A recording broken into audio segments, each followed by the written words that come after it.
بسم اللہ الرحمن الرحیم۔ السلام علیکم ناظرین، میں قاضی بلال اور آپ میرا یوٹیوب چینل دیکھ رہے ہیں۔ آج ایک سابق بیوروکریٹ اور موجودہ نگران حکومت کے وزیر ہیں، انہوں نے جو انکشاف کیا ہے اس نے میرا خیال ہے کہ لوگوں کو جو ہے نا، خاص طور پر جو محب وطن ہیں اور ملک کا درد رکھتے ہیں، ان کی آنکھیں کھول دی ہیں۔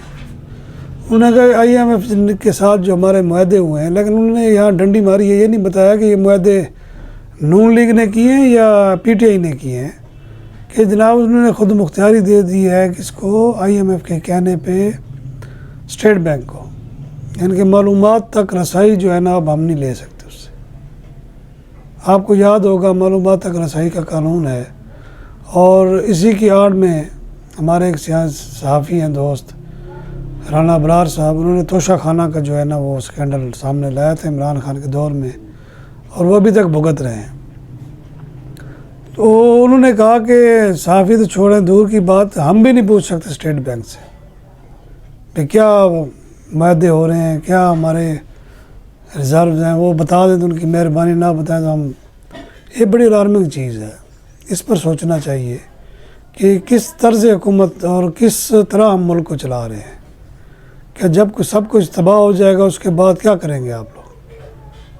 یعنی کہ ایسی پالیسیاں بنائی جا رہی ہیں، ایسے معاہدے کیے جا رہے ہیں کہ سمجھ سے بالا تر ہے، اور پھر عوام کو ان کے ذریعہ معاش بالکل ختم کیا جا رہا ہے، اور ان پر جو ہے ٹیکسز کا بوجھ مزید بڑھایا جا رہا ہے۔ تو اس سے بتائیں کون سی میرے خیال ہے کہ یہ عوامی حکومت ہے۔ اور پھر جس طرح کی حکومتیں اور جا رہی ہیں، اس سے تو مجھے لگتا ہے کہ اگلے 30 سال بھی عوام اسی طرح عذاب میں ہی رہیں گے۔ اب آپ دیکھیں ایک وفاقی وزیر کی اس طرح کی بات چند اخباروں میں چھپی ہے، ابھی تو اور بھی کئی خفیہ معاہدے آہستہ آہستہ سامنے آ رہے ہیں۔ میرا نہیں خیال کہ الیکشن میں جو بھی جیتے یا جتوایا جائے کہ وہ کہے گا کہ مجھے وزیر اعظم بنائیں یا وزیر خزانہ بنائیں، وہ تو میرا خیال ہے جو اس نے مال بنایا وہ اسی پہ اکتفا کرے گا اور ملک سے بھاگنے ہی کرے گا۔ اس طرح کے حالات ہو چکے ہیں۔ بہرحال امید پہ دنیا قائم ہے، اور ہم مسلمان اور خاص طور پر برِ صغیر کے مسلمان، انہوں نے تو حرکت کرنی نہیں ہے، انہوں نے تو بس امیدیں، دعائیں اور اس سے اپنے آپ کو چلانا ہے۔ ہمارے نگران وزیر اعظم گئے ہوئے ہیں UAE، وہاں اربوں روپے کے معاہدے کر رہے ہیں۔ اب کویت چلے گئے ہیں، وہاں بھی اربوں روپے کے $10 ارب کے جو ہے معاہدے کر رہے ہیں۔ عوام یہ سوال کرتے ہیں کہ یہ آخر پیسہ جا کہاں رہا ہے، یہ معاہدے عوام کی حالت کیوں نہیں ٹھیک کر رہے، ملک کی معیشت کو کیوں سنبھالا نہیں دے رہے۔ کب تک ہمارے جو حکمران جب جاتے ہیں غیر ممالک، خاص طور پر عرب ممالک میں، تو آپ ان کی شکلیں دیکھا کریں، سر جھکا کے بیٹھے ہوتے ہیں۔ وہ بھی یہی کہتے ہوں کہ یہ سوٹڈ بوٹڈ بھکاری آ گئے ہیں، اور 70 سال سے ہم بھیک مانگ رہے ہیں۔ اب تو ہم نے نیا ٹرینڈ شروع کر دیا ہے، اپنے آرمی سپہ سالار کو بھی ساتھ لے کے جاتے ہیں، یار شاید اس کی بھی بات سن لے، اور کم از کم یار ان کا ایک گریسفل مقام ہے، گریس ہے ان کی، ان کو بھی انہوں نے خراب کر دیا ہے۔ یا ناقدین تو یہ کہتے ہیں کہ انہوں نے ان سیاستدانوں کو خراب کر دیا ہے۔ اس کا فیصلہ میرا خیال ہے عوام جلد ہی کر لیں تو بہتر ہے، ورنہ یہ ملک کی حالات پتہ نہیں کس طرف جائیں گے، کوئی سمجھ نہیں آ رہی۔ مہنگائی دن بدن بڑھ گئی اور مسلسل بڑھ رہی ہے۔ آپ یہ دیکھیں کہ اتنی پٹرول کی قیمت کم ہوئی، لیکن کسی نے کوئی نہ کرائے کم کیے نہ مہنگائی کم ہوئی۔ ڈالر کی مصنوعی وہ کہتے ہیں اس کو گرایا گیا، سٹاک ایکسچینج کو اوپر اٹھایا گیا، اب پھر وہی حالات ہیں۔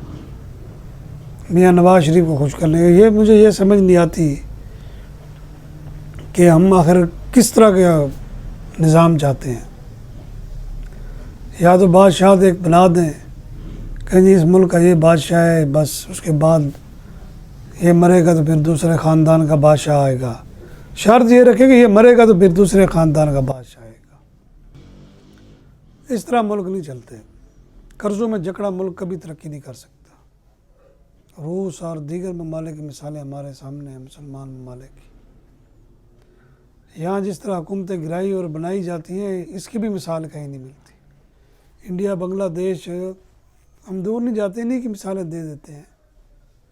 کبھی اس طرح نہیں ہوا کہ جناب صاحب بہادر کا موڈ خراب ہوا اور حکومت کو ہٹا دیجیے، اور وہ ہٹ گئی۔ صاحب بہادر نئے آ گئے جی، انہوں نے کہا جی ان کو غرے کریں، فلاں کو لے کے آئے، اس میں جو ہے نا میرے یار دوست زیادہ اچھے ہیں، ان کو لایا بھی جاتا ہے۔ اور قانون جو موجود ہے ملک میں، اس کو موم کی ناک بنا دیا جاتا ہے۔ پھر جس طرح دل کرے، پھر آپ جس کی پگڑی اچھالیں، جس کو چاہے خوار کریں، آپ سے کوئی پوچھنے والا نہیں ہے۔ کل کی مثال دیکھ رہے ہیں، صاحب کا خاتون اول اڈیالہ گئی ہیں، وہاں یہ تو سمجھ نہیں ہے کہ کو نعرے لگانے والے کون تھے، سیاسی جماعت کے تھے یا سپاہی جماعت تھی، پتہ نہیں کون سی جماعت تھی۔ 5-10 بندوں نے نعرے لگائے، وہاں میڈیا پہ اس کو ایسا اچھالا گیا، سوشل میڈیا سے لے کے جناب نیشنل میڈیا تک۔ عورتوں کی تذلیل کر کے یہ کون سی مردانگی ہے؟ چاہے وہ پی ٹی آئی والے ہوں یا نون لیگ والے ہوں، ان کو کم از کم اپنی اس ادا پر غور کرنا چاہیے۔ اگر عورتیں کرپشن کرتی رہی ہیں تو تم لوگ کیا کرتے رہے ہو؟ یہ بھی بہت بڑا سوال ہے۔ یا ان کو رگیدا جا رہا ہے تو رگیدنے والوں کو کوئی شرم کرنی چاہیے۔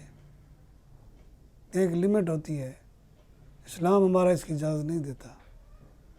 اب بھی وقت ہے کہ ملک کے لیے سوچیں، اپنی ذات کے لیے نہ سوچیں۔ اجازت چاہوں گا، اللہ حافظ۔